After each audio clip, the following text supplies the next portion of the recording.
All right, so good evening, everyone, and welcome to the training on REBT. I'm happy to host you all. I'm Dr. Shishir Palsapure, and I'm a psychotherapist. I'm also an associate fellow and supervisor of Albert Ellis Institute, New York. I've been directly trained at the Albert Ellis Institute, New York. I've finished my supervisory certificate there, and I regularly train psychologists, psychiatrists, and other mental health professionals in cognitive behavior therapy and rational emotive behavior therapy. So today we are going to discuss REBT, which is the most original form of which is the most original form of cognitive behavior therapy. All right, so let me quickly pin myself. Right, okay. So before we go for understanding what exactly REBT is, let me first explain to you cognitive behavior therapy. What is cognitive behavior therapy? CBT is not a single therapy. CBT are a broad umbrella of cognitive behavioral therapies, which mean that it's not a single therapy. There are various different forms of cognitive behavior therapy. And REBT is the most original form of CBT. So REBT was conceptualized by Albert Ellis in way back in 1955. And a decade later, Aaron Beck from the Beck Institute conceptualized what we call as cognitive therapy. And that time it was conceptualized as cognitive therapy for depression. Then later on, it became cognitive behavior therapy. Technically, it is CT, cognitive therapy, but people prefer to call it CBT. Although CBT is a misnomer because CBT is not a single therapy. There are multiple therapies under the umbrella of CBT. And the REBT was conceptualized by Albert Ellis. It was originally called as RT, rational therapy. Then Albert Ellis changed its name to rational emotive therapy.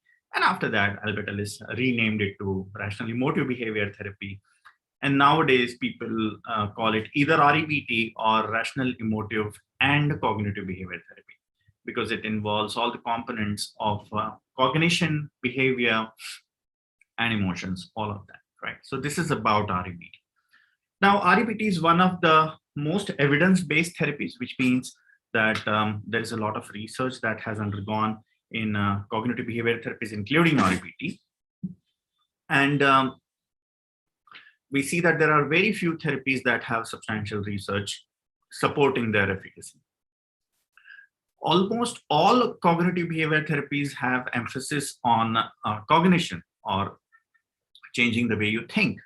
However, REBT has specific distinctive features that distinguish it from other forms of cognitive behavior therapy. For instance, REBT has a unique ABC model, or the A stands for antecedent event. I'm not going to go into the technical details of it. B stands for the belief system, and C stands for the consequences. Here, the difference in other cognitive behavior therapies and REBT is that in REBT, we assume that all the inferences a person makes, for instance, the assumptions, the conclusions that they have about specific things, specific events, they all fall under the A, which is antecedent event. And we say that beliefs are of three types. One is rational belief, another is irrational belief, and the third one is indifference beliefs. So all these beliefs fall in the B section, and the C is the consequence. Now, C consequence is similar for almost all, which is emotional consequence, a behavioral consequence, a cognitive consequence, and so on. So this is a very unique model of REBT, where the ABC model is unique in the sense that we assume that all the inferences, even the worst case scenarios that the client assumes, are kept in the A or the trigger column. This is what triggers the emotional reaction. Another unique feature of REBT is a very unique stand on human worth. REBT assumes that all human beings have equal worth and nobody is better or worse. However, our attributes can be measured, which is we have better or worse, or we have certain kinds of qualities in us that may have strengths, we may have limitations, we may have neutral attributes. So we have a very unique stand on human worth, which is we all human beings have equal worth. Another unique feature of REBT is its distinction between negative emotions. Amongst the negative emotions, REBT suggests that there are two types of negative emotions, and one type of negative emotion is unhealthy negative emotions. These are the emotions that do not help you reach your goals. They cause you a lot of distress. They lead you to actions that are not helpful in the longer run. And the other type of emotions are healthy negative emotions. Even if they are healthy, they definitely help the client reach their goals. At the same time, they do not cause as much distress, and they lead you to behaviors that are generally helpful in the longer run. REBT does not say that unhealthy negative emotions completely stop you from reaching your goals, because, let's say that I have been very, very anxious during my exams, but I still cleared my exams.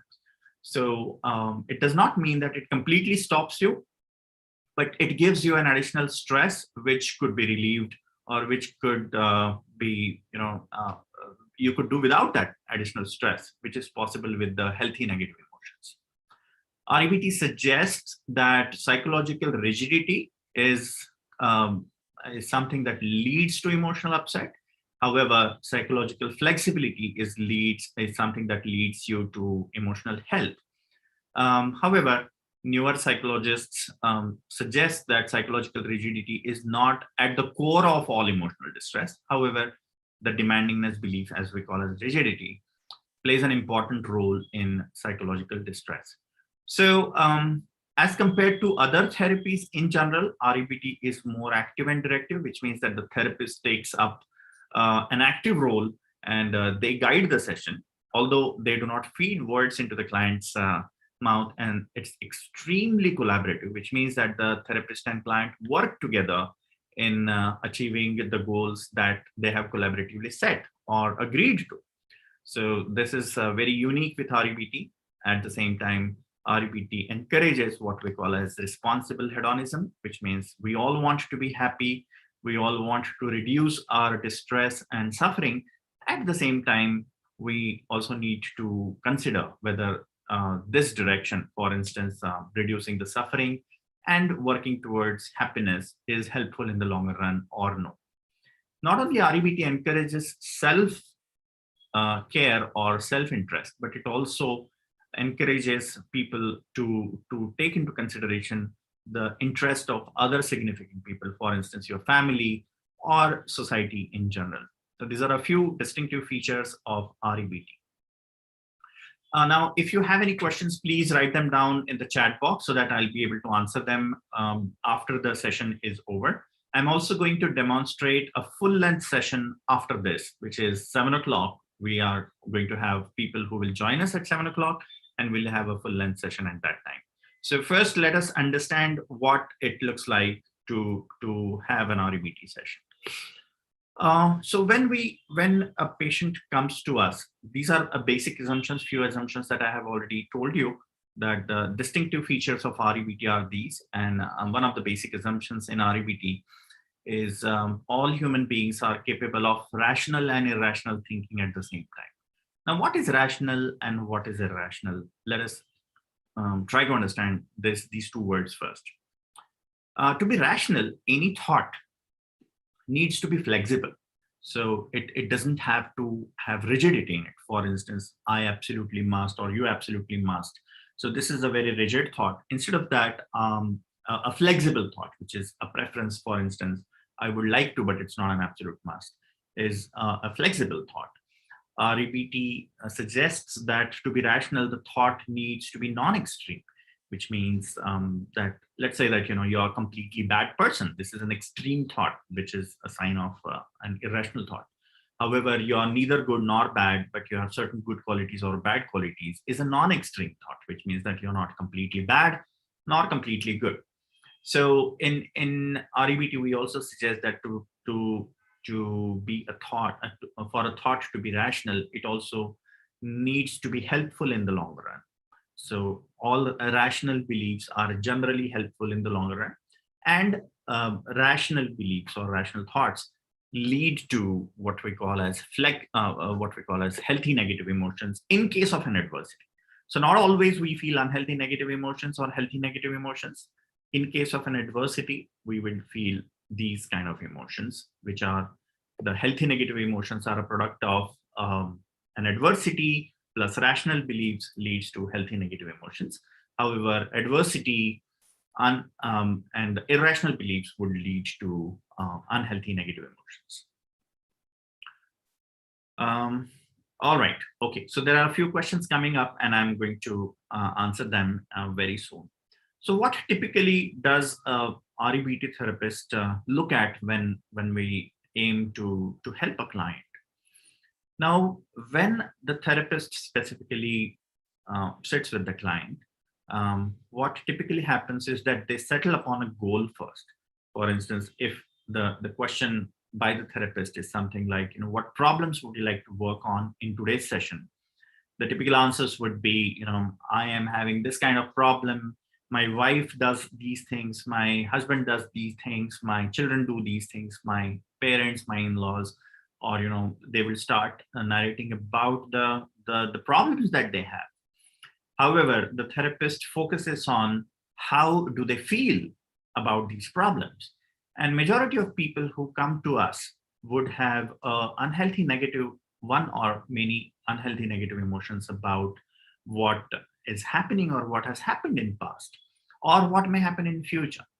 So the goal of REBT therapist initially would be to make them understand that their reactions of feeling an unhealthy negative emotions, though they are natural, but at the same time they may not be necessarily helping them. So let's take an example of an upcoming lecture by a young man who is very anxious about the presentation. Now, it is natural for us to feel anxious in a situation where your performance can be judged.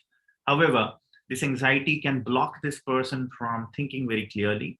It may also lead to avoidance, that the person does not prepare for the lecture properly, and then delays the work, delays the presentations or anything, and then it impairs their performance. However, if they come to REBT therapist, the REBT therapist would typically ask them, how is anxiety helping them?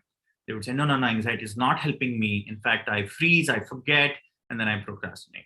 So REBT therapist would give them an alternative, that instead of feeling anxious, if you were to feel, say, for instance, concern is a healthy negative emotion, would that make any difference? You ask yourself that how many times have you felt really anxious and then you froze, or you probably forgot what you were supposed to answer or what you were supposed to write, and then it led to your performance being affected. If you're less upset in the whole situation, I'm sure that you would imagine yourself performing much better than what you performed when you were anxious. So the first goal is to make the client understand that their current reactions are not helping them largely, or they have some kind of the adverse effects of the reactions. For instance, they may be avoiding doing something, they may be repetitively doing something, which does not help them in the long run. So after we have made them understand that their reactions are not helping them, we also present an alternative reaction that could have been helpful. So we're not saying that it's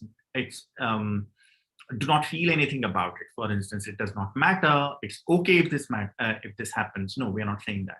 We are saying that you can have a healthier reaction to the same thing.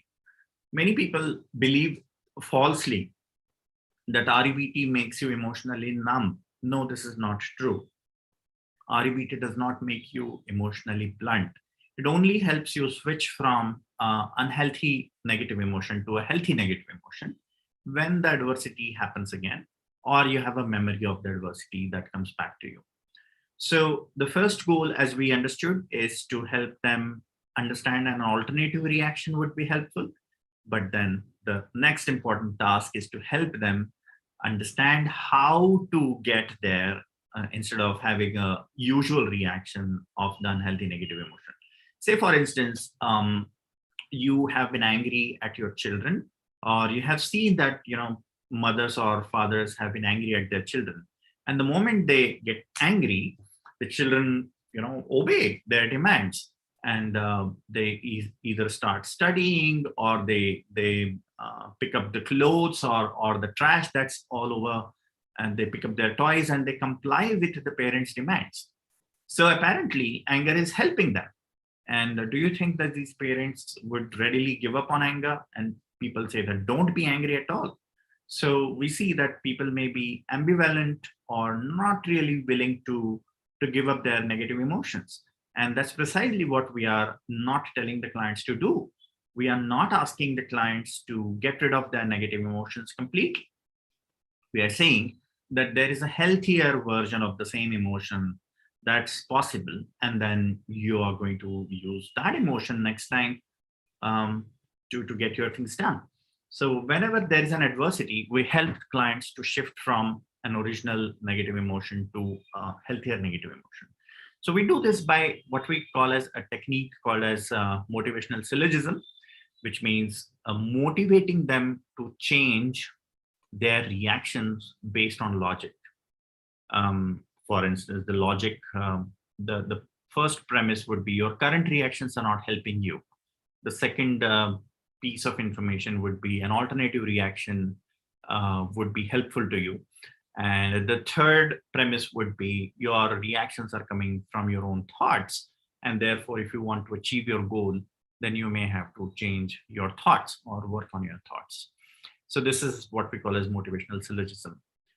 After the client has told their problems and you tell them that this is an alternative emotion that they can feel, you may also want to set an alternative behavior, that instead of acting like this, how would you like to act next time, so that you are more closer to your goal. So once we have set the goal needs to be concrete, measurable. That, for instance, I want to stop procrastinating is a very, very concrete and measurable goal. I want to feel healthy anger instead of unhealthy anger is a very concrete and observable goal. Make sure that the goals are realistic. For instance, they should be achievable by human beings, and they are largely helpful to the client and at least not harmful to the society. So if they are also pro society, then amazing, but they don't necessarily have to be always pro-social, but they should not be harming the society in some way. So this is what we call as a realistic, an achievable, a concrete, and a time-bound goal, which is you're going to achieve this goal by this much time period. So you're also going to have a timeline for these patients too. Otherwise, vague goals could be, I want to feel better, I want to be more successful, I want to reach my full potential, and so on. So I want to be a better parent, I want to be a better son. Now, these are vague goals. What do you mean by better parent, better son, better daughter? You need to specify specifically the specific emotions or specific behaviors. So these behavioral markers have to be clearly set in the goal. Once the client agrees to a goal, there is a small tip I would like to give you as a supervisor, is do not assign goals to the client. So you're not going to force your goals on the clients. That's definitely not recommended. But you're not going to assign goals, but you're going to agree upon goals, which means that the client needs to agree on these goals as largely helpful to them. The client needs to agree upon these goals as they would like to work on. For instance, you may know that there is an alcoholic who comes to you and their primary goal should be working on alcoholism, and they would rather stop alcohol completely. You may be tempted to assign this goal to the client that you need to stop alcohol first, everything will fall in place. But this is not something that the client may want to work on because they don't think that that's a problem. So, but the client thinks that they need to work on anger, which is really problematic and that's causing problems in the family. So it is very important for you to understand that your goals and client's goals may be different, and it's okay. So set something that the client agrees to work on, the client has an insight about, and then the client should be able to be helped by that goal. The goal that you have assigned or settled upon needs to be largely helpful to the client in the long run. So this is the first thing, which is assigning a goal in therapy. And then you may also want to assign the goal for the session itself. I often give this example that if you don't assign a goal, what will happen? How many of you have seen the milkman milking a cow? And can anyone raise their hands? Like, how many of you have seen the milkman milking a cow? I assume that quite a few people may have seen this. Rajat, yes. Rajat, what does the milkman do first before he starts milking the cow? He ties the cow. He ties the cow to a, to something so that the cow doesn't move, and ties the legs also so that the cow doesn't kick you, right? All right. So, and if he doesn't do that, what will happen? The cow will start moving or kick the milkman. Yes, the cow will start moving or kick the milkman. Now, just like the milkman tying the cow to the pole, the therapist should tie the session to a goal. And if the therapist does not tie the session to a goal, the client is going to take you for a ride and they're going to move from one topic to other. For instance, hey, you know what? I came home drunk yesterday and I started beating my wife, but that's not the problem I want to work on. You know what happened? My mother-in-law, and she was born in the year 1944. And then, when the First World War was going on, and then this happened. And then, okay, so what I want to tell is my daughter, who is getting admitted to the crush tomorrow, and my wife and I had a fight about it. So my daughter was also not well, and then this happened. So, the client is all over the place. They're just not settling on one thing. What do they want to work on? So it's very important for you to assign a specific goal for the session also, not only long-term goals in therapy, but what would you like to work on in a specific session? Now, once you have done that, it's also imperative that you're comfortable with what we call as, just a sec. You're also comfortable with interruption. You may have to interrupt the client because the client starts giving a lot of details. The clients start shifting from one topic to other. Now, how do we do that? How many of you actually find it difficult to interrupt the client during a session? Please raise your hands. How many of you find it difficult? Okay, raise your hands as in the reactions. Give me the reactions in Zoom. Okay, we see a lot of therapists have difficulty interrupting the client during a session if they have gone a little off track. Now, how do we do this? We say that just before you have begun the session, just before you have begun the therapeutic process, it is very important for you to let the client know that you may refocus the discussion to something that is relevant. Now, what is relevant to the client, what is very important to the client may not be necessarily relevant to therapeutic progress. So we help the client understand that you may refocus and seek permission for this. You may also say that, you have an option to talk in an unfocused way. You also have an option to talk in a very focused and concrete way. And we will make faster progress if we stick to specific topics. And, if I need more details about a specific event, I would certainly ask them. And would you be okay if I refocus the discussion to something that will make our therapy more efficient? Usually, clients never object to this, but sometimes the clients may say that unless you get the whole picture, how are you going to help me? And you could tell them that whenever we go for a walk, and let's say that there is fog or there is mist, and the visibility is very, very poor. So I want to walk 1 kilometer, but I can see only 10 meters. It does not stop me from getting out of the house. If I keep thinking that I need to have a full clarity before I start stepping out of the house, I may never be able to get out of the house. So, giving such analogies will help them understand that if they walk 10 meters, they will see 10 meters further and 10 meters further. So as you go ahead, you will have more clarity. So these are a few techniques which could help move ahead. And you also need to address your own thoughts or assumptions about, is the client going to feel upset about me interrupting? Is the client going to lose their track? No, they don't. if there is something really troublesome, they probably are going to remember it, and they will be able to work on a specific thought. Okay, so I think Ewing, Smita, and Jonathan, they have raised their hands. Is that a question? If it is a question, okay, it's not a question. All right, so I'm gonna come back to you with questions. So once you have assigned a goal, or I would say settled upon a goal, you have also tied the session goal, you also have refocused the discussion. Then it comes to assessment. The assessment is typically one specific incident where the client experienced the unhealthy negative emotion. So I'm assuming that you have made the client understand that they need to work on a specific problem. I have a question here.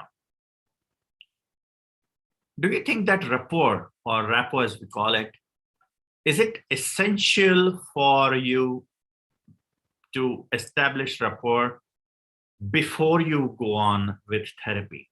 Rapport is a comfortable environment between two people where they feel comfortable to share their thoughts, feelings, opinions, agreements, and disagreements. This is rapport. Do you think it is necessary for the patient or the client to feel comfortable enough to go ahead and share their problems? Is it necessary? Okay, so we have quite a few people who say yes. Anita says it's good, but not necessary. We have almost everyone who says it's necessary, right? Some people say it's helpful, and that's the correct answer. It is helpful that you have a good rapport with the client, but it's not necessary. However, what is necessary is therapeutic alliance. Therapeutic alliance is an agreement, a professional agreement between the therapist and client that they are going to work on a specific problem or multiple problems. Remember, so here it's not just two people, random people, like, you are working out at the gym and then you have a very good rapport with your trainer, or you may have a good rapport with your gym mate. No, we're not talking about that kind of rapport. You may have a good rapport with your partner or your children or your parents, but there is no therapeutic alliance. So therapeutic alliance is between a therapist and a client. Second, this is a professional agreement that you're going to work on specific problem or problems. So it's not just there for chit chat, but you are there to work on a specific problem. How to establish therapeutic alliance? In fact, as you start doing work rapidly, the therapeutic alliance is established and it is strengthened over multiple sessions. So this is important for you to know that there is nothing like a waiting period that you wait for the therapeutic alliance to form and then again move ahead. Your first statement, like what would you like to work on in today's session, is good enough to lay a foundation to therapeutic alliance. And it has been researched that therapeutic alliance gets strengthened as the client makes progress. So do not wait for anything till you start working on the problem.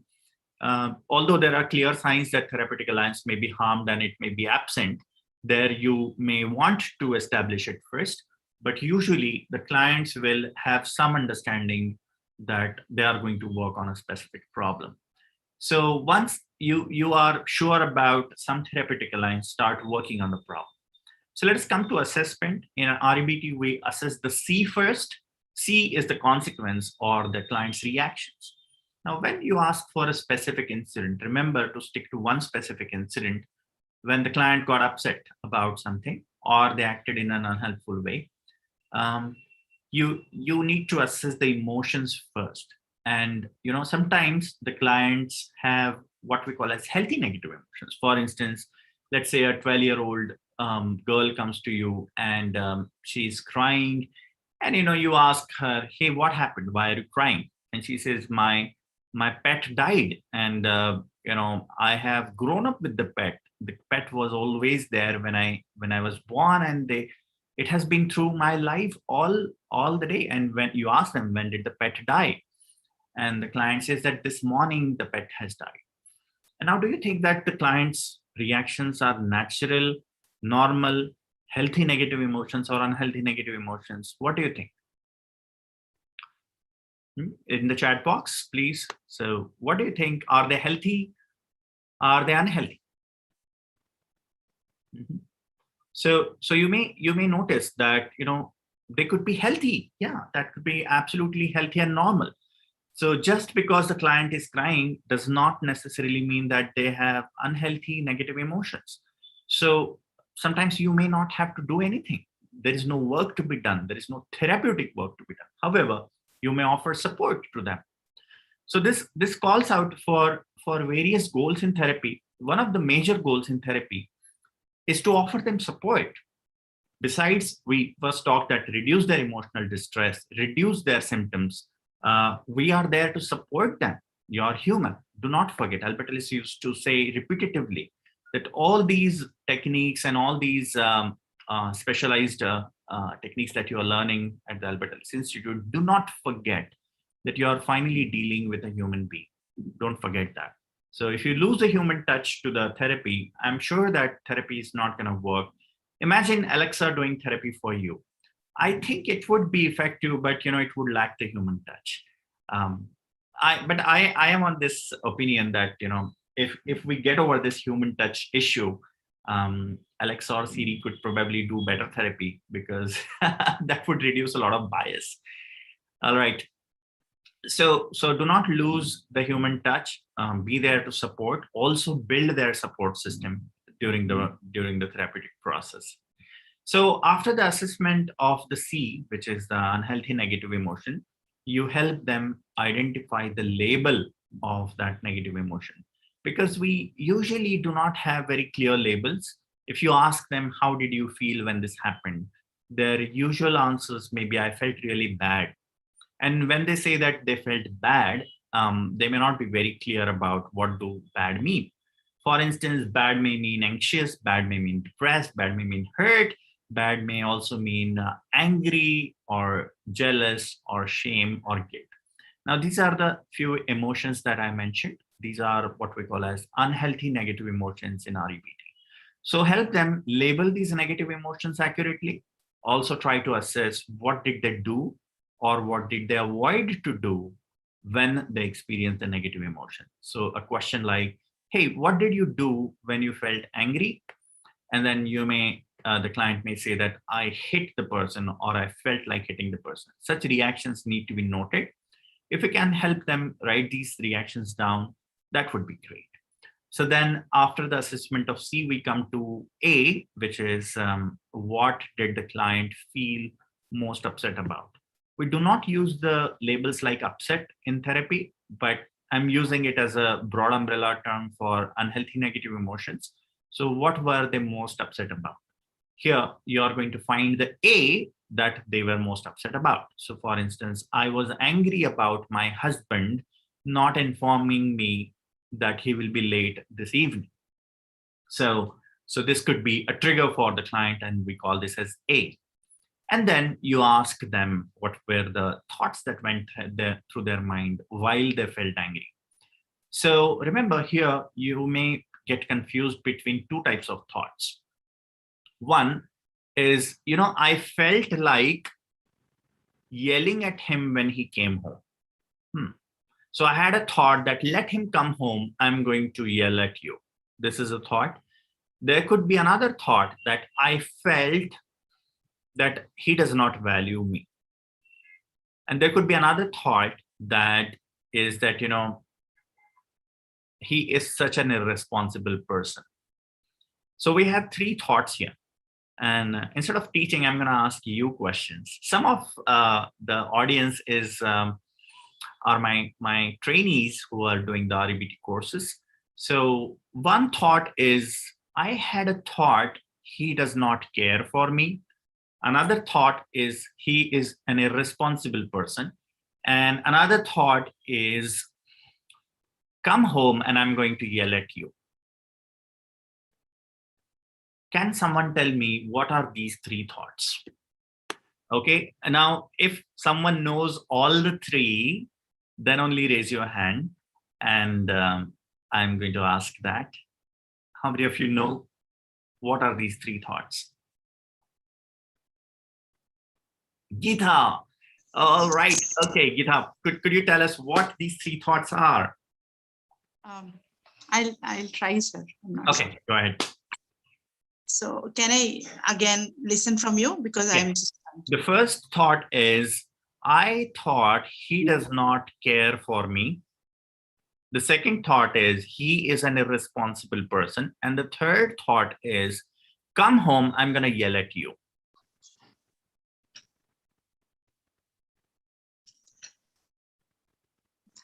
this third one. I'll start from. I'll let him. He's like action tendency. Okay, excellent. Wonderful. So this is an action tendency. This will go in which column? Action tendency will go to C column. Excellent. Wonderful. All right. Okay. So third thought is gone. Now we are left with two thoughts. One is, he does not care for me, and he is an irresponsible person. He is irresponsible is others labeling. Okay. It's a label to him. So Okay. irresponsible person is a label which we are giving him. Okay. So that is what in REBT terms? It's an IB. Very good. It's an IB, which is irrational belief. Yes, sir.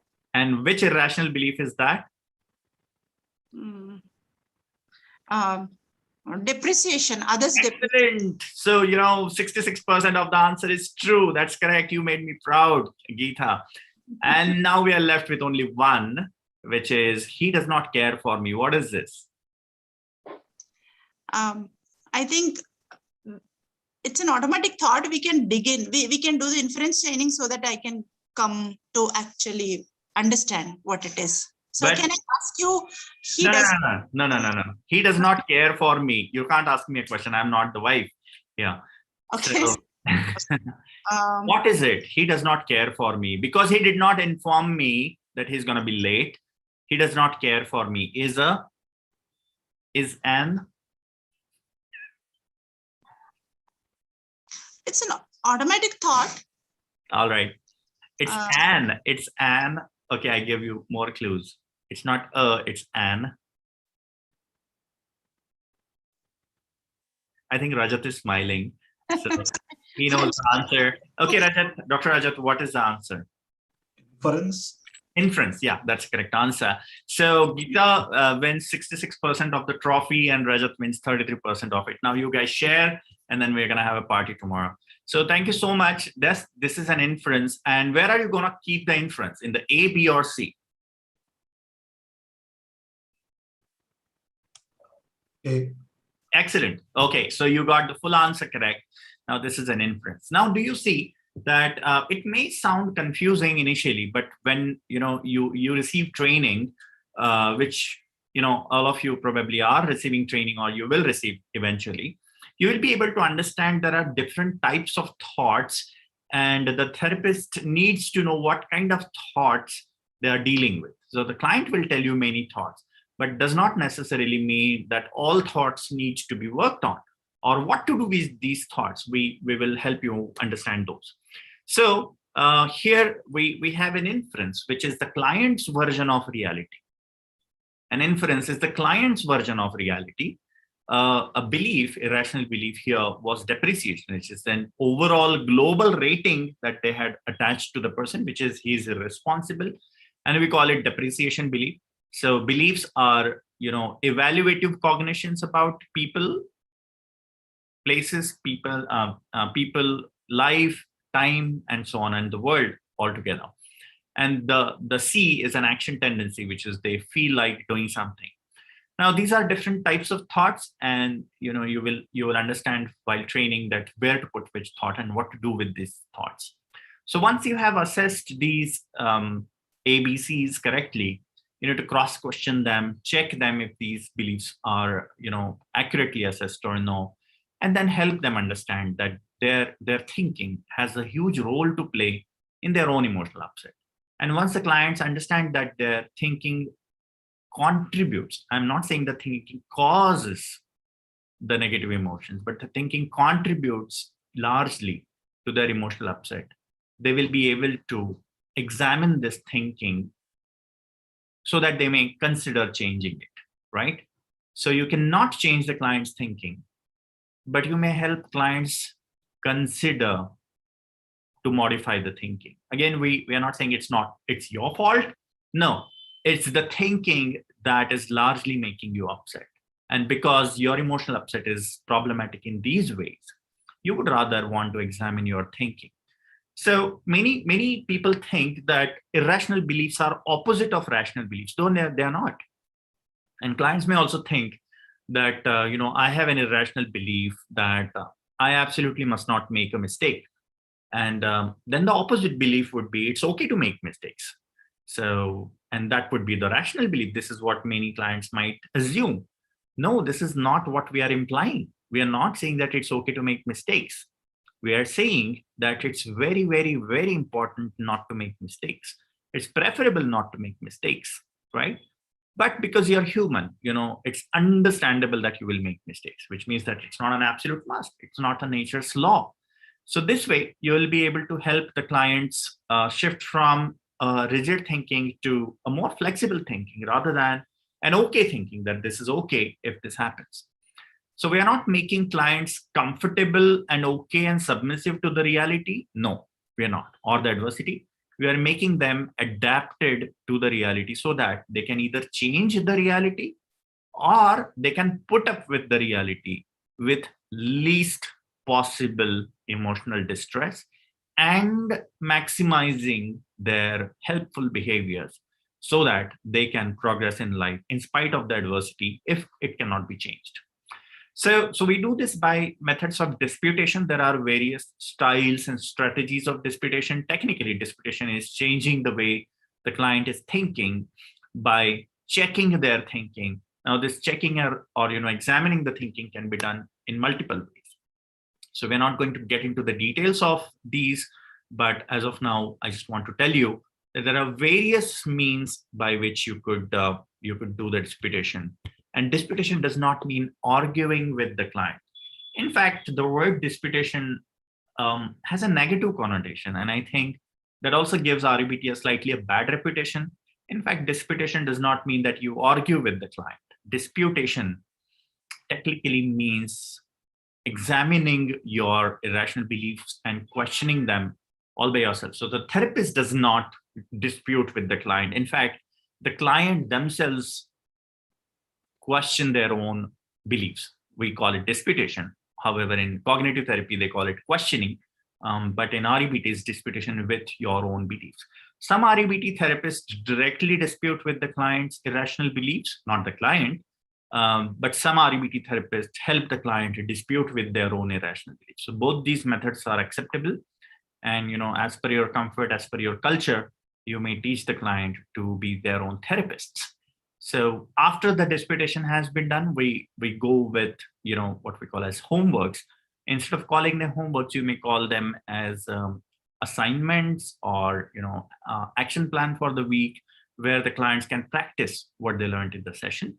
And finally, the important part is to summarize the client's understanding of the problem. Let the client summarize their problems and what did they learn in sessions. Take a session feedback, what was helpful, what was not helpful in the session, and make sure that the client has a very, very doable, helpful, and observable assignment that has been given, and the client is committed to doing the specific tasks. All right, so this was very briefly about REBT, something that we teach over a month. I just summarized in 54 minutes. I know it's like a lot of information to digest, but this video is going to be live on YouTube anyway. And we have some exciting trainings coming up in October and December. We have the primary and advanced certificate practicum of Albert Ellis Institute by rationally it's by Morphic Minds, and it's an affiliated training center of Albert Ellis Institute in collaboration with ATHA and Inner Planet. So we have certified supervisors from the Albert Ellis Institute who are delivering the training. The certificate would be issued by the Albert Ellis Institute, New York. You're welcome to join this training online and also offline at the institute in Nagpur. So if you want to come down to Nagpur, you're welcome. It's going to start in October. All the details are there on the website, morphicminds.com. And we have a supervision only training that's coming up in December. So this is no theoretical training, but people or practitioners who have already been trained in REBT, if they want to practice REBT a little more, if they want more feedback on their therapy, so we have launched a supervision only 2 days of training over 2 weekends. So which is completely, you can say 4 days. There are 2 batches, batch 1 and batch 2. You may join both of them if you want to, but there would be 2 days supervision only training in December. So all the details are there on the website, morphicminds.com again. And the forum is open for questions. What did you learn in today's session? And what are your questions? Please raise your hand so that I can ask you to. Yes, Vidisha, you have a question. Sir, I want to know the case taking format before we close a client for REBT. Do we have some protocol of taking a case? We do have, I think the third directly, does the patient directly opt for this treatment, or we have some way of filtering the client for choosing them for the treatment? So usually the practice is to do a thorough assessment before you take them for the case. For instance, Albert Ellis Institute does MCMI 4 before they take up the client for the session. So the first session is an intake session where you record their demographics and their chief complaints and their precipitants and so on. So there are standard cognitive therapy, cognitive behavioral therapy formats that are available. And also their thorough assessment on MCMI 4. So then it becomes much easier for you to make hypotheses. It is easier for you to do cognitive conceptualization of the patient. And then, it's much easier for you to take up the first session with them. So yes, there are standard formats available. And there is also assessment that needs to be done. And sir, one more question. Sir, Albert Ellis was a Christian, sir. I just wanted to know what was the religious philosophy did he apply in the therapy? Because in some notes, there are some quotes from the Bible. So I was just curious to know if you could, in your own words, try to represent the faith he had. Just my curiosity. He was an atheist. He was a non-believer. He himself was an atheist, and he says that he was an atheist. However, he was extremely warm and respectful towards the religious beliefs of other people. In fact, he has already written REBT with religious clients. There is a book by him, REBT with religious clients. So you may want to explore that book. It's pretty helpful, but I have never seen him to be condescending towards anyone for that matter, and condescending towards people who have religious beliefs or religious faiths. So he uses different kinds of strategies. I'm an atheist too, but I respect all religions and I respect all religious ideologies as well. And there are specific considerations while you're working with religious clients. If you already know, that's helpful. But there are specific things that you need to be respectful about. Thank you. Thank you. Any more questions, please? We see there are international participants here as well. And we'll start the demonstration session in a moment from now. We'll take a 2 minutes break. But before that, if someone has any questions, please let me know. Sir, I just have a question. Can I ask it right now? Yes, please. This is regarding training. So, hello. Yeah, Can you hear me? Yeah, I can. So this is regarding the training. So, like the pedagogy. So the offline, the online basic course, is it weekly, monthly? How is it, or it is flexible, or the recordings are there? See, the basic courses that we run by the Albert Ellis Institute's affiliated training center, they are ongoing already. And the new batches would be announced soon. We have currently 2 batches that are going on. So they are daily, and they're 5 days to 6 days a week. But the primary and advanced certificate that I'm talking about, it's a 4-day training primary and 4-day advanced training. But that's by the Albert Ellis Institute, and therefore it's shorter duration, but we are offering it by the affiliated training center, but the certificate will come from institute. Yes, so it's a 4-day training. Okay. But Can you mention the first one where you said it will be daily? That is which course? I The could. daily course you said. It is daily for 4 days, Okay. and advanced training is also 4 days. Okay. And 4 days, how many hours per day? It's morning. You know, the basic training is, I think, total of 17 hours. I'll have to check, but it's like 10 to 5, 10 to 7. Morning 10 to 7 is primary, and the advanced is more or less similar. So they are the full day trainings. Okay, kind of got it, like got it. exhaustive. Yeah, all the details are on the website. I don't remember exact timings, but it's, I think, 10 to 7. Thank you, Harsh. All right, anyone else has a question, or would you like to? I have a quick question, actually. Sure. Is there a specific way to apply REBT to children, say 7 and up or something like that? Is there a different way that we approach them? Yes, Meera, thank you for the question. Now, this is very important question, because children, there are specific considerations while doing therapy, REBT with children. The number one consideration is their cognitive developmental stage needs to be taken into consideration. This is number one. Number two is we may have to wait for rapport to develop before you start doing therapy, which is not the case with adults. You know, you may start doing therapy and the alliance will take care of the rest of the stuff. But here in children, you may have to establish a relationship, a trustworthy relationship, before they start working on the problem. This is number two. And number three, you need to understand the contribution of the irrational beliefs in the pathology or the case.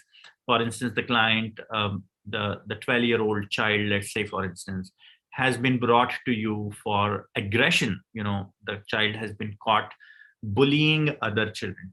Now, you need to understand that there could be a role of irrational beliefs here. There could be a role of the biological factors here. There could be also the role of cognitive developmental stage here. There may be also a role of the environment there. So you have to look at the biopsychosocial model in children, and then, you know, you're going to address it that way. So not everything has to do with irrational beliefs, but there are multiple factors that you will have to consider. And the last important, though I'm just giving a brief reply, would be the way you deliver REBT would be significantly different from how you deliver with adults. For instance, the children need more engagement. For instance, you may tell them a story. There may be activities that are age appropriate, and the way to deliver are definitely different techniques that we use. But the basis remains the same, which is, their thinking contributes their emotions and behaviors. Also, a last tip would be work more on inferences with children rather than irrational beliefs. However, with adults, we recommend that you work with irrational beliefs first and then inferences. I hope that answers your question briefly, Meera. Yes, it does. Thank you very much. Yes, and we do have trainings for children and adolescents as well in our regular training sessions that we do. So please check the website and you will get some details. Though none of them are announced yet, but the level 2 and 3, level 3 and 4 of our trainings have children and adolescents as one of the topics. Sounds great. Thank you. Thank you. Anyone else has a question, or shall we start with a demonstration session? Hello, sir. A quick question I have, Geeta, sir. Okay. So do we use story anywhere in entire REBT? Story? Absolutely, all the time. We use stories mostly with children, and I use stories with children and adults both. And they are super engaged while telling a story. In fact, any story can be adapted to REBT. And you could do one or the other teaching in a story, right? It does not have to be a really intense story. Any story can be used in REBT. All right. Okay, Priyanka, I think you had a question. Somebody had a question. Actually, just I checked your website, sir. There, I think there is in Pune also. Do you have any courses regarding this? Not right now, but we have a satellite office in Pune. So once in a while, we do have centers, courses in Pune. So Okay. if you join the mailing list, you will receive updates about all upcoming trainings. Okay. Yes, Cynthia. Hi, Cynthia. You have. Hi, doctor. Hi. Yes. I would like to know, how do we use REBT in couple therapy? Any tips on how to use REBT in couple therapy? Yes. So REBT is used in couple therapy as well. And then first of all, what is done is set a collective goal. So when couples come to you, they usually have some kind of discord, and they want to have some common goal that they want to achieve. So the goal could be reducing conflicts. The goal could be improving marital relationships. The goal could be, some vague goal like better life. So settle upon a common goal and then separate both the partners from each other, and then you do individual therapy with both of them. And then you may say that we will have a collective session after 8 sessions. Few tips are that you need to maintain strict confidentiality about your issues, number 1. Number 2, you need to watch your own feelings. One of the partners may be abusive, one of the partners may be engaging in domestic violence, and you may have very strong feelings towards the client. And if you see that these feelings are interfering really greatly, then you need to consider, referring them to another therapist. But what needs to be reinforced to both the partners is that even if one partner drops out of therapy, the other partner would continue to work on their goals, their individual goals. And your role is not to find out who has a problem, but your role is to help both the partners reach the collective goal by helping them reach their individual goals. So watch out for, these are general tips anyway for couples therapy. Watch out for your own words, whether you're blaming the other partner for their problems. So empathy does not necessarily mean that you're endorsing their partners or their own behavior. Disapproval does not mean that you are against the person. So, and validation also does not mean that you're endorsing the client's behavior. So do a lot of validation, a lot of support, empathy, but remember to set some common goals. Many of the clients who come to us, they do not want to save the marriage. So that's also a special case where they may want to work on their individual goals. In fact, I have treated quite a few couples who really did not want to save the marriage. And I was so open to them that I'm not here to save your marriage. I'm here to help you achieve your individual goals in life. And then they readily agreed to achieving their individual goals. In the process, they worked on their negative feelings, including hurt, anger, and they found that their marriage improved because they worked on their own feelings. So that's one thing, that you don't have to have a rigid agenda that I'm going to save your marriage. No, it doesn't work that way. I hope that answers your question, Cynthia. Please join the mailing list on the website. Yes, it did. Thank you so much. Yes, Jaya, you have a question. Yeah, actually, it was also about couples. Okay. So I was just wondering, when you said that you get them together and get a common goal, fine. But when you do couple therapy, isn't your client the relationship and not the two of them individually? Because when you're taking them, then you're separating them and you're taking them individually for their own goals. Yes, it will eventually help it. Well, I won't say will, it might help the relationship. But I was just wondering, don't you keep them together and take them separate because they came in with a relationship issue? So when you separate them, your clients become individuals and not the relationship. That was one I wanted to ask. Mm-hmm. And the other thing that I was wondering, which I did do in one couple session, I asked them to come up with a scenario and I made them do their ABCs individually for that one scenario. I was just wondering, is that okay? Now, I don't know if it's okay, but it worked beautifully. Absolutely. Because they got each other's perspective, right? Each other's way of thinking. Absolutely. It worked. So is that something that's normally done? Which is what I want to ask you. How does one go about it? Because there are multiple ways. There's no right or wrong way to do couples therapy. Unless you are like encouraging them to fight with each other, that's a wrong way to do.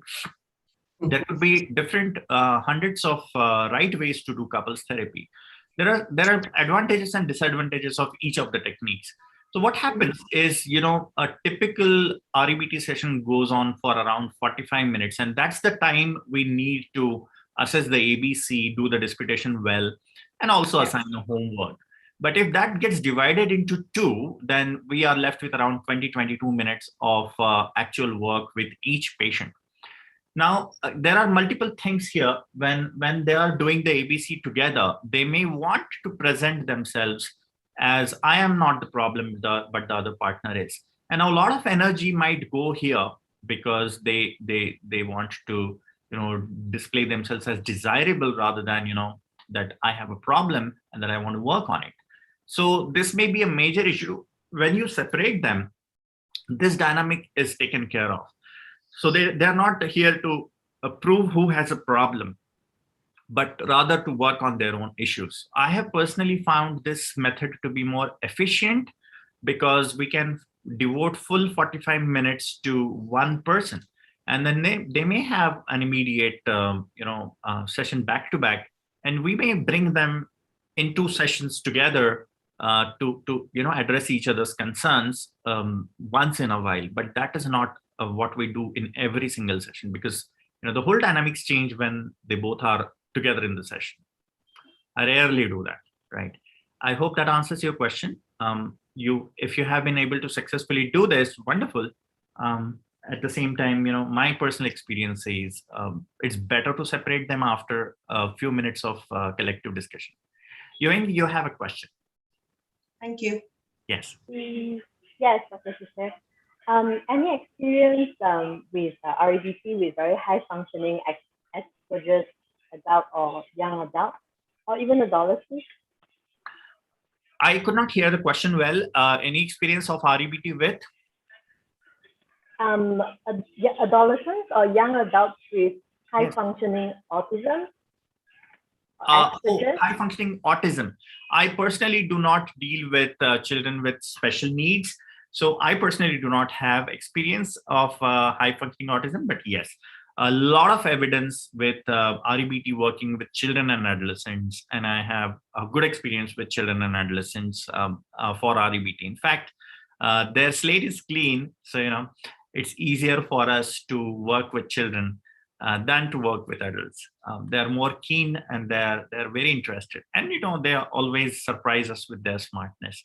So sorry, I really do not have experience with autism, but I can send you some references later about how to use REBT with, you may explore. Okay, I'll give you the references. Anjali, yes, you have a question. Thank you. Yeah, hello, sir. So the quick question about, you mentioned goal setting, and in that session goal and the therapy goal. So maybe sometimes it can happen that we have a session goal, but the therapy goal is not very clear. So does that happen? And we can go ahead with the session goal and the therapy goal can further get clear after a few sessions? Absolutely. So the client presents with a problem and the goal is opposite of the problem. Right. So this is the therapy goal. The session goal would be, in today's session, you want to work on anger, right? Which is interfering with your social relationships, for instance, right? So the goal is, I have fights with everyone and I have no friends. This is the problem. The goal would be, so you want to gain more friends. Right. This is a therapy goal. A session goal would be, in order to achieve this goal, which feeling would you like to work on?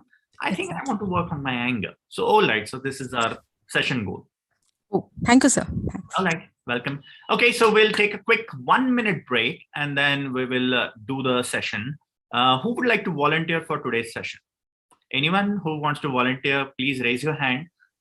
Doesn't have to be procrastination. It could be anything else. It could be a trivial issue, or it could be something that is seriously bothering you.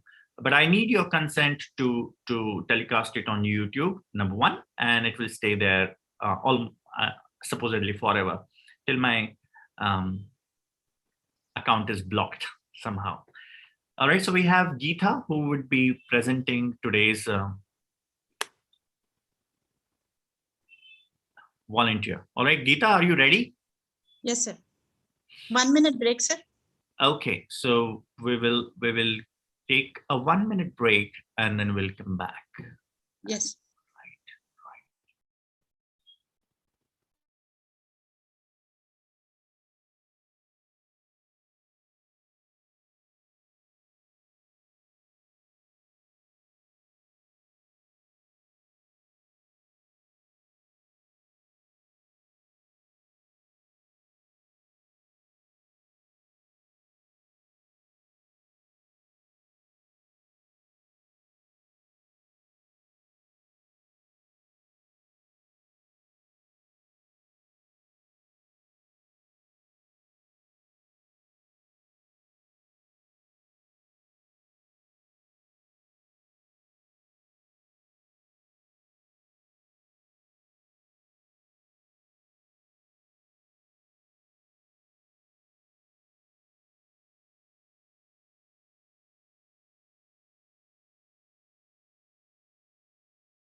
All right, so we are back here, and we have Geeta as our volunteer for today's session. Geeta, are you there? Yes, I'm just coming. I'm just trying to. Yes, sir. Okay, so Geeta, what problem would you like to work on in today's session?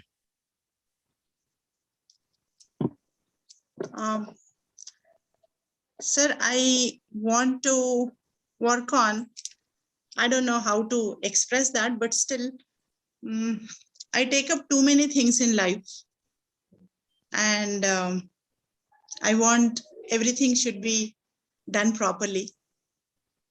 And I strive for it. I really do and work for it.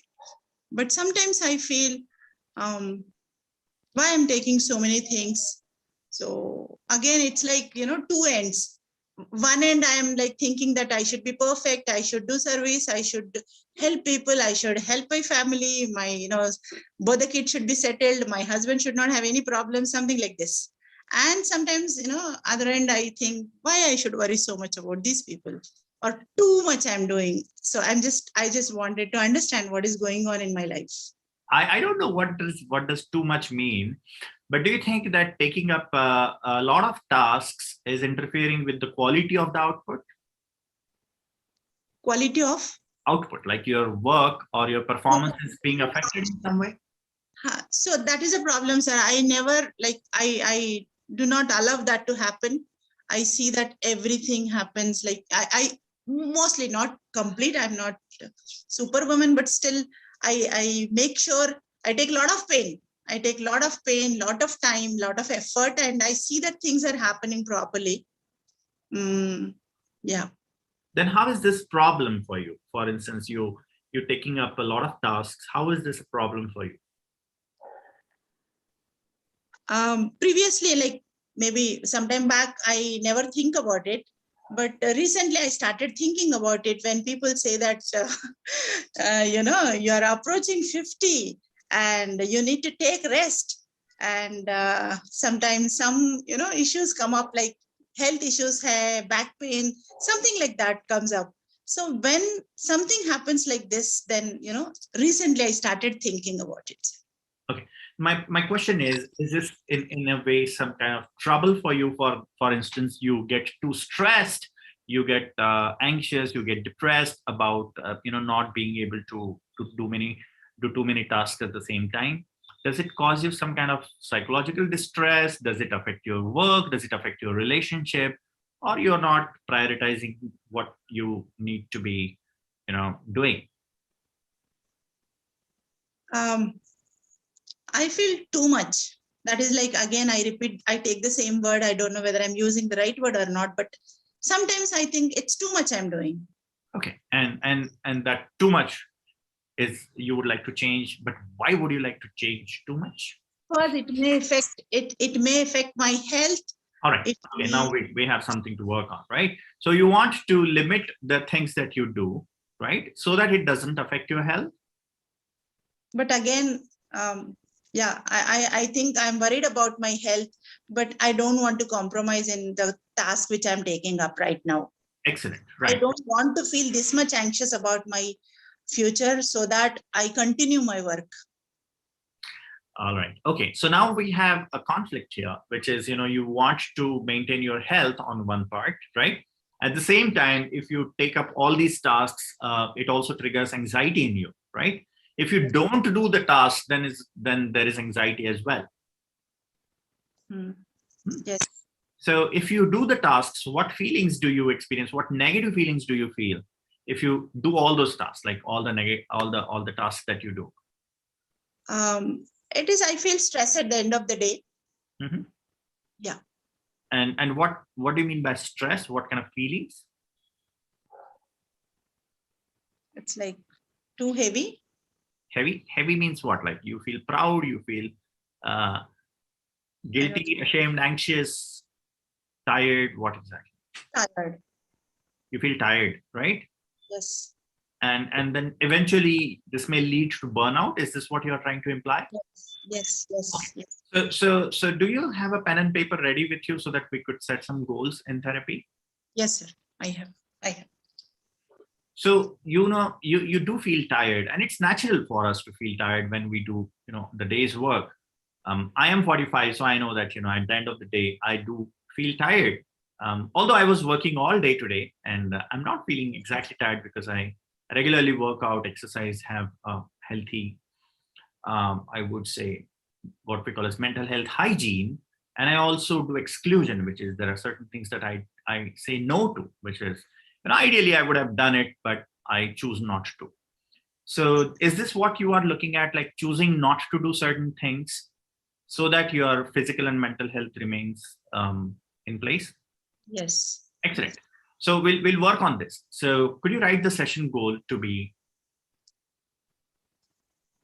to exclude certain tasks for physical and mental health? Yes, sir. Now this is a broad goal, right? This is a broad, I would say, therapy goal. So let's set some session goal for this. Now, if you were to choose to, let's say that, exclude certain tasks, and you were to say no to these tasks, right? What uncomfortable feelings will you experience? For example, there are like, I need to talk to people or train people or take sessions for people then. And when I need to say no, I think that, I feel I'm not productive that day. Now that's a thought, right? And now what feelings would you experience if you think this way, that I'm not productive? Not sufficient. That's not sufficient is again a thought. A feeling is usually a single word, like example, shame, guilt, anger, depression, hurt, anxiety. It's more of feeling sad, sir. I feel low if I'm not doing things. Okay. And if you're not doing things, you would feel sad. Sad is a healthy feeling we experience when we have some kind of loss. Yeah, I don't know what name to take, but that day I will be like, I'm not doing anything. So I feel very dull. Okay. So we'll come to this feeling slightly a little later, right? So to understand your problem and to work on it, would you mind giving me a specific and a repetitive incident where you could have chosen to say no, but you still went ahead with taking up the task? Yes, sir. It is mostly, mid of the week when, things are too much and too many things are there. When I'm completely, as you said, burnout, but still the tasks are in front. That time I will say yes only. One incident, like last week, midweek, this happened. Today itself. Okay, what happened today? Actually, I have whole day training and supervision and evening. Many things were there in my schedule, but again morning I said yes for some one of the session, which I would have said no early morning. But you said yes, right? I said yes. And do you think if you repetitively do this, you will burn out and you will probably feel more stressed? That's what is happening. Yes. Okay. So let us break each cycle of this, right? And then would you like to learn how to break this cycle by choosing to say no in one specific incident and then expanding the learning to other incidents? Yes, sir. Excellent. So let's go to the choice point, because this happened this morning. Let's go to the choice point. I'm sure that this will be very fresh in your memory. Let's go to the choice point where you could have said no. Do you remember that moment? You had a choice to say no. Yes, I had. Let's say that you said no. Imagine yourself saying no. What uncomfortable negative feelings would you experience if you were to say no?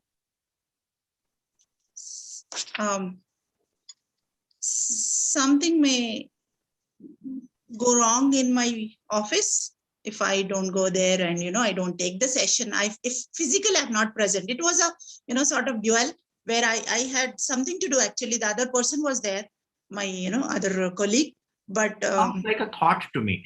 Okay, so we have some valuable information here. anxiety, sir, little bit of anxiety was there. Oh, okay. All right. Okay. So anxiety. Would you like to divide this information into different sections so that we can take an objective look at them? Yes. Okay. So why don't you make 3 columns, A, B, and C on the paper? A stands for the trigger. Yes. B stands for the thoughts, and C stands for a reaction. You said that you felt anxious, right? You would have felt anxious if you said no. I didn't get you, sir. If you had said no, I can't take the session, then you would have felt anxious. Yes. Yes. Okay, Yes. right. C, anxiety. I'm sure that there is another underlying feeling here, but we'll come to that a little later. And because you would have felt anxious, you avoided anxiety by doing what?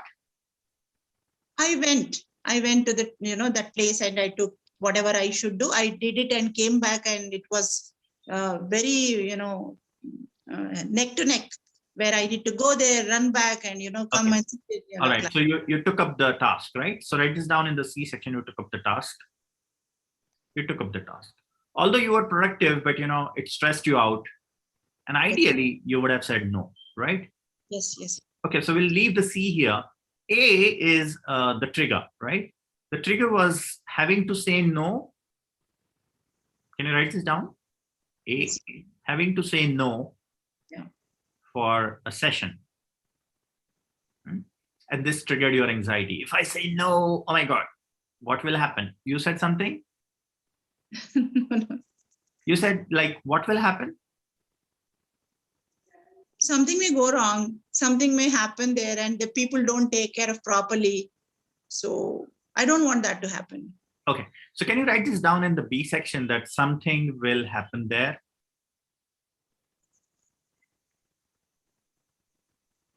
Now, this is a possibility, but this is not sufficiently discussed so far. Is having to say no is the trigger. The C is anxiety, and you taking up the task that could have been avoided is another C. You thought at that time that, something will go wrong. If you were not to feel anxious, if there was another feeling, for instance, if you were concerned but not anxious, concern means you do take care of what needs to be done. You are thinking that things may go wrong, and you are more on the track of problem solving.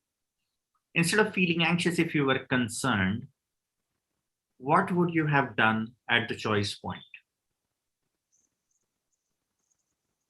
I would have said no and arrange someone who can take care, or can take a video call with the person who is sitting there, and do the same thing which I did by going there, car leke jana ana, many things I did. So that could be avoided by doing making a video call. Excellent. So, and if you were careless completely, if you were, let's say, indifferent towards the whole thing, what would you have done? I just take it easy and let them, go whatever. Okay. So, we have one emotion, which is anxiety, which, makes you do things which could have been avoided and that eventually burns you out. We have another feeling, which is indifference. And here it is counterproductive because things can actually go wrong. And, it would be counterproductive as well. However, with concern, you will keep that thing in mind. You will also take care of what needs to be done without stressing yourself out. So do you think that concern would be more helpful to feel instead of feeling anxious about having to say no? Yes, yes. Okay, so let's find out where does your anxiety come from first. So let's assume that things go wrong there, right? I do not know what things will go wrong. I don't even know your profession. So is it some kind of surgery that's going to go wrong? I don't know what it is. But let's assume that things go wrong. I'm not. Okay. I'm a counselor. Okay, so let's say that things go wrong there. What does that mean to you? It means the clients, the people who are coming there may not be taken care by my staff, or the session may not happen according to me. and that hospitality and everything, whatever I am, expecting, that will not be in place. So All right, I I understand. So this sounds like a very important thought. Can you write this down in the B section? A small downward arrow, and Yes. write this down that the clients may not be taken care of well, right? Is this what you mean to say? Yes. The clients may not be taken care of well. Taken care. Yes. Taken care of well, right? Geeta, I do hear you that, when, we are answerable to the clients, it is natural for us to kind of worry about their well-being, right? And their hospitality, or the kind of care that we are supposed to give them. And it's natural for you to have these thoughts. But they're not sufficient to give you anxiety. They can only give you concern. I think there is something deeper to this that is making you anxious and not concerned. Let's assume worst case scenario that they're not taken care of. What does that imply? The reputation, the clinic's reputation will go. The clinic's reputation will okay, go down. Okay, write this down. Downward arrow, small downward arrow, is the clinic's reputation would go down. And that would make you anxious because? Because, yeah, I don't want that to happen. It's bad. What does that mean? If the clinic's reputation goes down, that's a matter of concern, but you feel anxious about it. Yeah, really anxious. Because? What does that mean? If the clinic's reputation goes down, it means like so much I have done for a long years, then, these small things, I really don't want things to happen where, jo bhi humne banaya, so that I don't want to break it with small things like this. So I'm very careful about it. We break it means what? Break? Break it. You said break it. It, what? The image.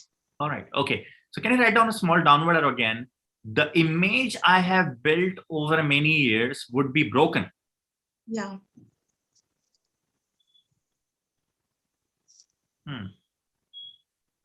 Yeah. I have two thoughts here. Are you thinking that the entire image, my all efforts would go waste? Or are you thinking that implies something about you? Not personally about me, but yeah, to some extent, me also is there. I am there as a part, image building was, I'm a part of it. So definitely it will implies me also. Or are you thinking that the entire efforts would go waste? If something happens. Yes. What's the worst case scenario you're imagining here? It's not about this one particular client. If this happens now and then, that will definitely will affect. So I'm very careful about small things, not to happen. So that is what is my effort, what I'm trying to say. If I had the Aladdin's magic lamp with me, and if I rub it and, the genie comes out and he says, Geeta, I'm going to give you one guarantee that it will happen or not happen in your life. What guarantee would you want?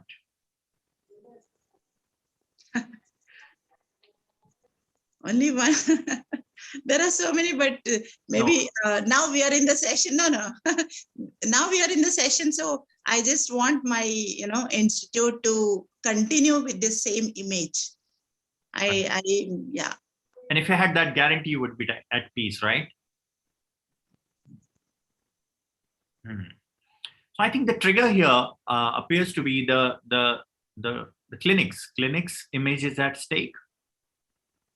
Can you write this down in the A section, the clinic's image at stake? This is the actual trigger. If you didn't have this, you would not be anxious at all, correct? Yes. And if the clinic's image is at stake, that means? That means I don't have this much anxiety. No. What does that imply? If the clinic's image is at stake, that gives you anxiety because you think?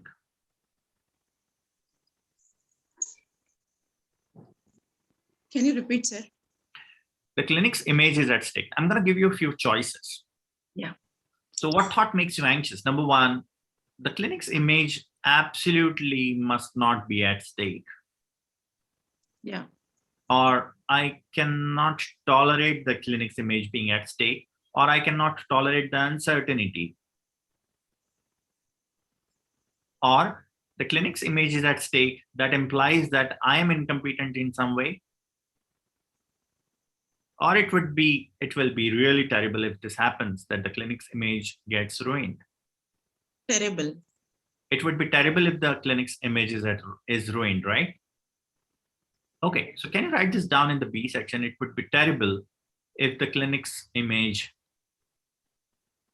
is ruined. And the resultant emotion is anxiety. You have something to say? You were saying? As I was telling, I can't tolerate also. You can't tolerate what? Something happening to it. Okay, so can you write this down in the B section again? I can't tolerate something happening means physical thing or the image being? Image.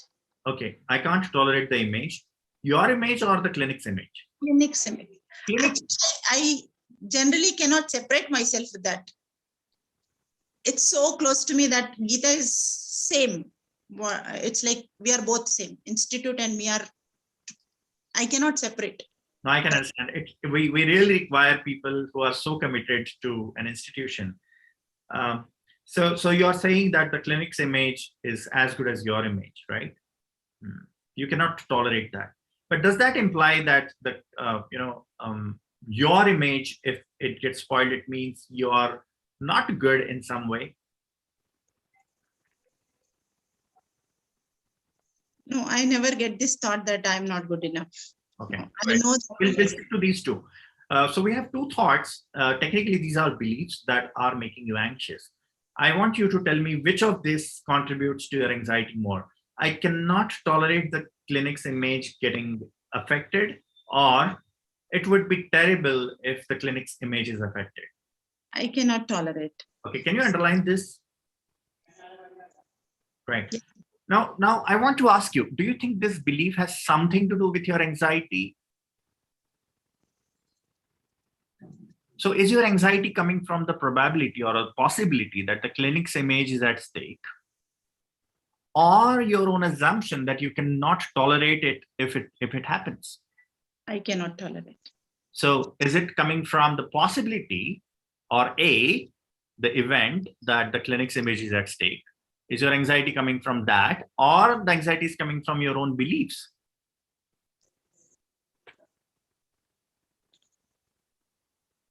Yeah, because of,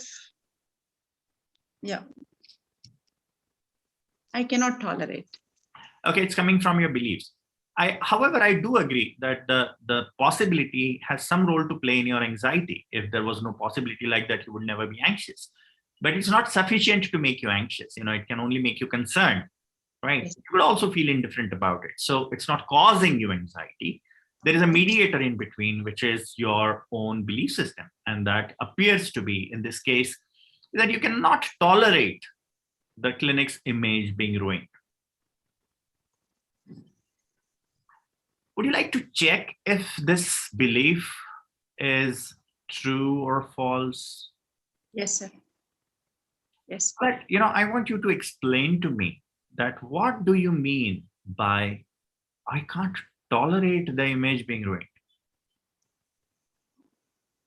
Because I, maybe started with lot of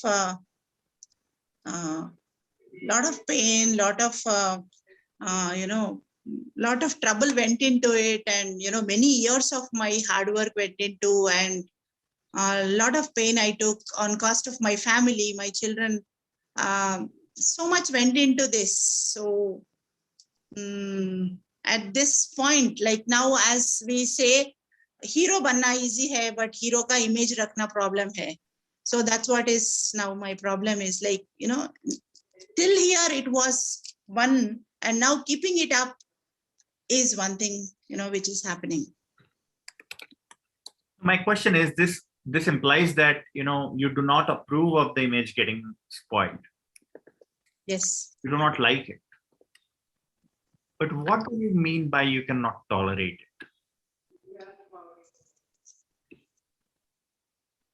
I cannot tolerate is like, I can't even imagine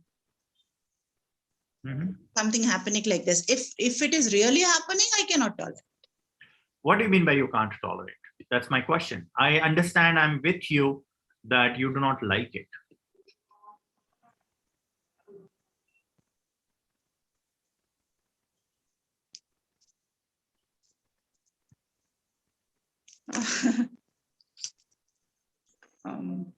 Not sure. Not sure?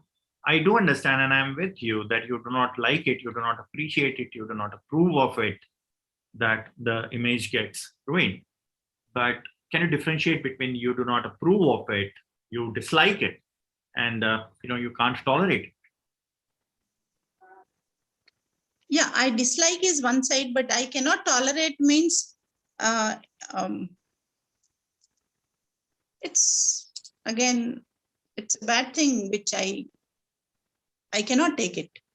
What do you mean by you cannot take it? I am with you that you do not really want it to happen. But what do you mean by you cannot take it?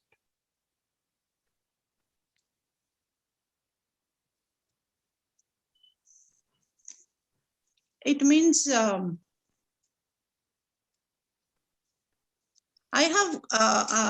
built that positive, that picture of my institute and my work and everything. So if that is collapsing, I don't think I can bear it. That's my question. When you say that you can't bear it, you also become very anxious, right? I'm just trying to understand, what do you mean by you can't bear it? You really don't like it, you don't approve of it, you don't want that to happen. I'm with you. Yeah. What do you mean by you can't bear it?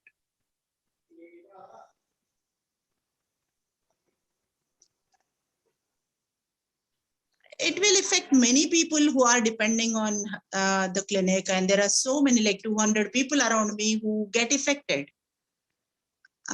So that it's not again me, it's too many people around me also will get affected. So that I don't think that is bearable. That is something not as desirable. I'm with you that there are lots of lives connected to the image, right? And the clinic. And that is something that's not desirable and that would ideally not happen. But when you think that, that would be unbearable, you also get anxious. My point is that if you stop at, that is really undesirable, and I don't want that to happen, it would be hard to bear. Yes. It would be hard to bear. If you stop here, you would feel concerned but not anxious. Especially if you add one more thing, it would be hard to bear but not unbearable. You would feel concerned but not anxious.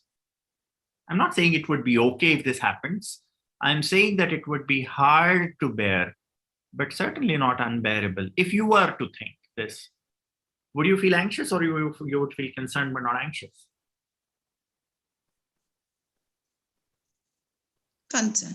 Concerned but not anxious. Now, I need to convince you that it would be hard to bear but not unbearable. So let me give you one example. For instance, if I was to fall down from first floor on a concrete floor, I would probably break one or two of my bones, right? I would get fractures. Would it be hard to bear?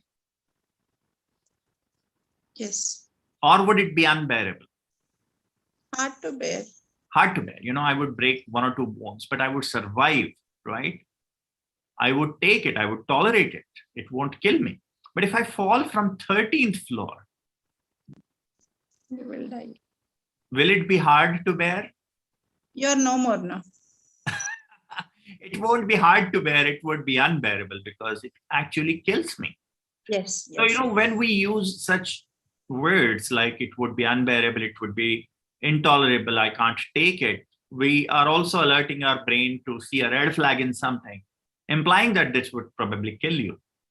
Now, this automatically gives us a reaction that, it's something dangerous, or probably you feel anxious about it. But if you stick to, it would be really hard to bear. It's not unbearable. It would be hard to bear. And emotional pain is definitely hard to bear. I am with you on that. Like, I'm not saying that it is easy to bear, but there is a small difference between it would be hard to bear and not unbearable, and saying that it would be unbearable. So that's the difference between anxiety and concern. Right? Yes, sir. So are you convinced that it would be hard to bear but not unbearable? Yes. And I'm not saying that it would be okay. Yeah, it's not okay. Yeah. So could you write down this in the B section as a new belief that the clinic's reputation being ruined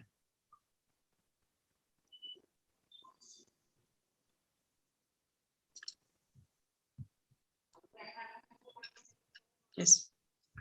would be hard to bear.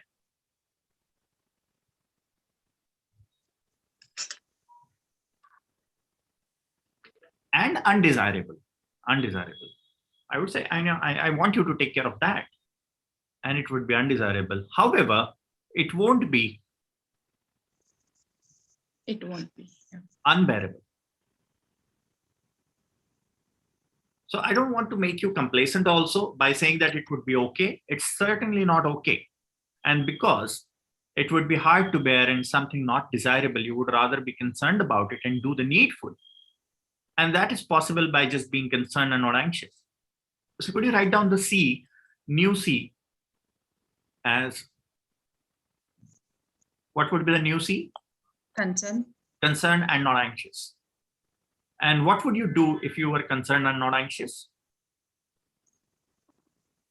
I will think more logically, and I will do the needful. I will try to search for resources and do the needful, not getting me into this sort of hurry life.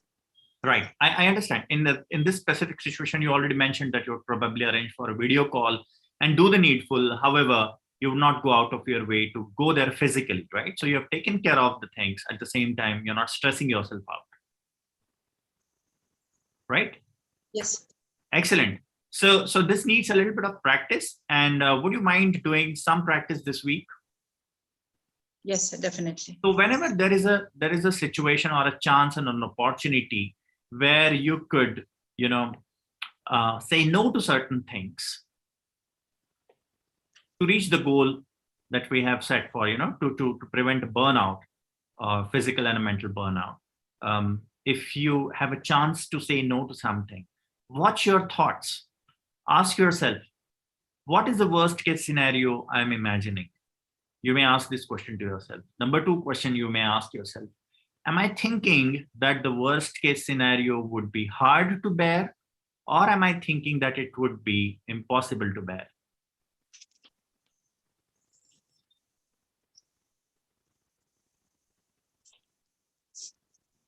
Can you repeat the first one, sir? Yes. So I'm saying that the first question you need to ask yourself, what worst case scenario am I predicting? Number 1. Number 2 question would be, would it be hard to bear or impossible to bear? Okay. Number 3, you may ask, you may want to write down, how does it help me to think that it would be impossible to bear?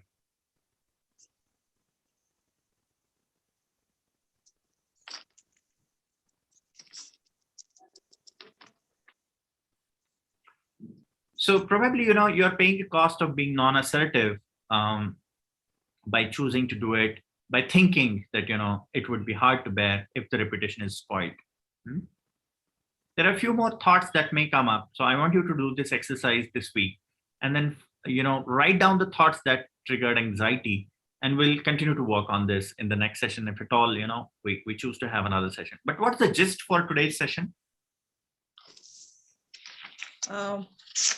Actually, I started from the burnout, like taking too many things in my life, and there I started. But I understood that I'm thinking something about the image of my clinic and in my works. If something go wrong, I cannot bear it. Was the hidden belief inside which was making me too anxious. But as we move on, I understood that being concern is better than, or it is functional than anxiety, right. Which can make me more productive and take care of my things. And also, as one good thing I learned is, I have a choice to say no, not to get into this trap of my belief which is there inside. It's been a long time. I'm working too hard for everything I go, like wherever things are there, I just run. And I am physically, I think that physically Geeta should be there, but now, yeah, I can say no, take a choice to say no, but still I can take care of the things. Right. So Geeta, I am assuming that you're driven by a very good value. The value is probably being productive, being responsible. Now, this is a very good value. I'll tell you a small story, and I think that's a very popular story. So there were two Zen Buddhists who have this very good value of celibacy, and they follow this value to reach their goals. So once upon a time, there were these two Zen Buddhists. One was a senior one, and one was a junior one, who had recently joined the ashram or their the Buddhism. So he wanted to meditate. Both of them wanted to meditate, and they usually would go across the forest in some place, secluded place, where they could quietly sit and meditate. So as they were crossing a river, they came across a young lady who was sitting on the rocks. Now, this lady, she was very frail. She was short and frail, and she was lightweight. So she requested to the elder guru that please help me cross the river. The flow is very strong, and I would probably get carried away with the flow. But because you're stout and you're strong, you'll probably be able to help me cross the river. So the older Zen Buddhist, he was teaching the values of celibacy and everything. He said, no problem. So just sit on my shoulder, and I'll help you cross the river. So he sat down. The girl sat on his shoulder, and the young one was horrified looking at the elder one. I was like, how could he touch this lady? She's a young woman. How could he do this? And then he was horrified. And the older one, he carried her with peace. He was not even disturbed. So he carried her across the river. He sat down, and she walked her way. And the both of them went on their own way. So they sat for meditation. The older one got into meditation like this. And the younger one was like really, really upset. He was so anxious that he couldn't meditate for an hour. And then after the meditation was over, this man opened his eyes and he said, what happened, young man? And he knew what happened, but he still asked him what happened. He said, Master, I have something to confess. I was really not able to meditate today. And the guru asked, like, what happened? Why were you not meditating? And he said, sir, you teach us all these values, and you yourself violated that value. You carried that girl on your shoulders. How could you do that? So the older one, smiled very gently, and he said, my son, you're still carrying her. Got it. Yeah, so the older one had not compromised a value, but his values were flexible. He did not break the value, but he respected another bigger value probably, that, I need to take care of human beings. Respecting and helping other people is a bigger value than my personal celibacy. However, he did not compromise his value, right? So he did not feel anxious. He helped another human being without feeling guilty about it. So the take home is, if you continue to value your values as values, you would probably, you'll probably not feel very anxious, but at the same time be more productive. But the moment you convert a value into a rigid demand, you will probably walk on the wrong path. And then it might upset you a lot as well, right? So I'm not saying it's okay to break values. I'm saying that converting a value into a rigid demand can lead to a lot of guilt and anxiety and also anger. And if we see what's happening in the world today, I think that has a lot to do with confusing values with rigid demands. And if all of the people who are angry shift their value or a rigid demand to a value only, the world would be a much better place. What do you think? Yeah, I'm just trying to understand my response. The two values which we discussed, being productive is one, and being responsible, and that service motto is one thing, which I think that I'm responsible for, blah blah blah around me, and awareness and all those stuff. But as you said, this last part was very interesting, that that they became a demand, very rigid values in my life, and I'm just running behind them. So I think I need to take a break and understand for a higher degree, or the other values which are not more important, they are also important. So me burning out or me doing that too much the same thing I say the first word may not be good. So let me understand again. So I'll give some time to think about these two values and not. Why don't you make a coping statement? For instance, a coping question would be a coping question could be, values are written in stone. Are values written in stone? Maybe this could be a question.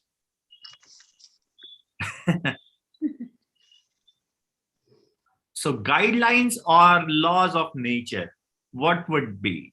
I don't know what would work with you, but I want you to formulate a question. On one part, there would be values, guidelines, right?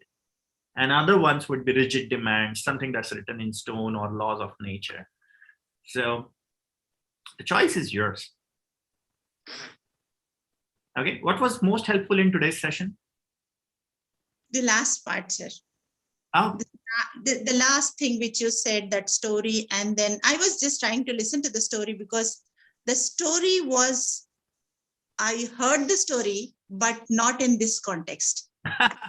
So I heard this, but really I was thinking, I was really listening to you, what sir, trying to conclude or summarize after the story. I was very curious, but when you, took it to this direction and, try to make me understand that values should not become rigid demands, I really appreciate that for the session. And it's a life turning. I think it's really, because it's been a very, very, very big issue, because I, as I said, 25 years I'm struck, into this field of service, and I really want to continue this.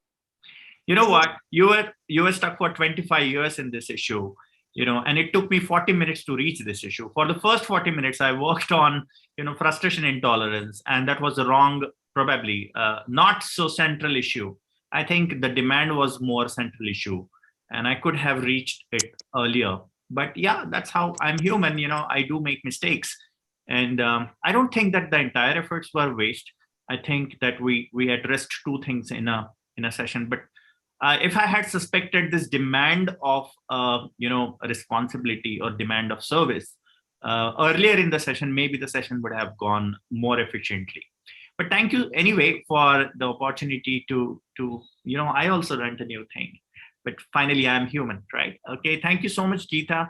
I would want audience to ask questions and give your inputs on what you learned in the session. And if there could be something I could do differently next time. Anyone has a question or an input? Some praise would also be welcome. Okay.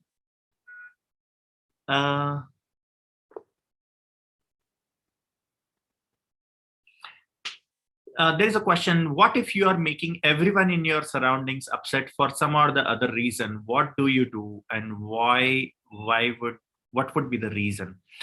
I don't think you can make upset anyone. You can make anyone upset. People get upset because of their own belief systems. However, you can act inappropriately. Now, if you choose to act inappropriately, own it up that I did act inappropriately, and I would want to not act inappropriately. Now, the question is, why do you do that? Is because of some unhealthy negative feelings. For instance, it could be hurt, it could be anxiety, it could be anger. Try to find out what one feeling, if changes tomorrow, I will stop acting this way. So that's something that you would probably want to work on. Thank you very much, everyone, for the nice words. Any questions? Somebody had asked me, do you tell stories to adults as well? I just did. And now you know that how powerful stories can be if they reach the core belief, and if they touch the central issue, they can really be very deep. Okay. Thank you so much. And I hope that you will join the Primary and Advanced Certificate Practice of Albert Ellis Institute. Please check out the website as well. morphicminds.com, and check out all the trainings that we have upcoming. Jayanti, you have a question. Please go ahead.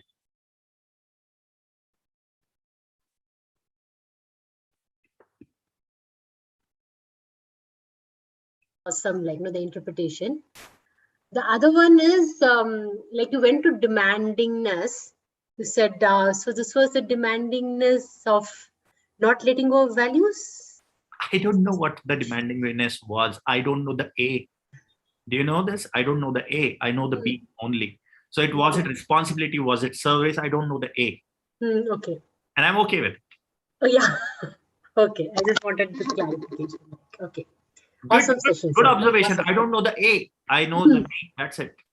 Okay. All right. Good. Anyone else has any input or questions? All right. So all the international participants who have joined for today's demonstration and the training, I'm really happy to have you here. Privileged to have international participants as well. Jaya, you have a question? Go ahead. I have to unmute you. Yep. Okay. Can you hear me now? Yes.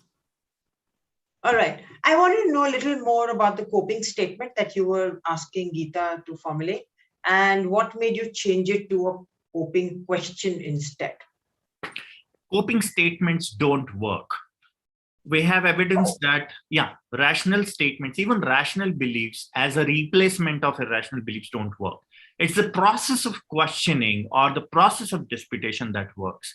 So based on that evidence, I do not give coping statements because coping statements don't work.